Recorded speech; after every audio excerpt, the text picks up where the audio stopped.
So I had wanted to ask you about imposter syndrome because you and I worked, well, we've done a couple of things together over the past few years, but one of them was you speaking on a panel that I moderated about overcoming the imposter syndrome.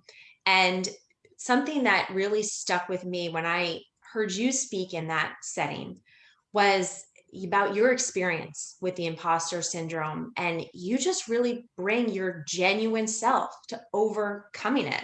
And I love that you put that right in your elevator pitch. So, Mhm. what can you share about your experience and how you try and quiet that voice when you hear it in your head? I don't know who said it, but I do remember someone saying that you just have to keep moving. And I tell my girls that as well when they're like, "Oh my God, I'm so nervous. Like, I'm not going to be able to get up and speak before a judge or, a jury, in a mock trial." I tell them, "Okay, I'll tell you what." I said, "I can bet you that tomorrow morning you're going to get up." And they look at me like, "What are you talking about?" And I said, "Well, the world is not going to stop because you're nervous about this mock trial. The world is not going to stop because, you have to say a speech before a judge. Whether you do well or you do badly, the world is going to continue. And tomorrow you're going to wake up. There's going to be a tomorrow." And I said, "So you might as well just show up and do the best that you can." Right.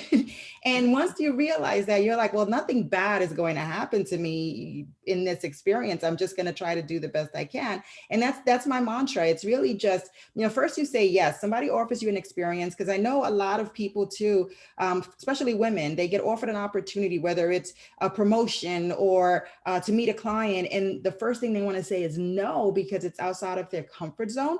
So, and I try to teach my girls that. I try to teach myself that. I wake up every day and I'm like, okay, today I'm going to say yes to something. Right. And once you say yes, though, you do have to show up. And then once you show up, you have to speak up. And once you speak up, you have to woman up, right? Because There it is. so you show up to somewhere and you're just there, then what's the purpose of you being there? You've wasted your time and everybody else's time. You might as well speak up and make yourself known and seen.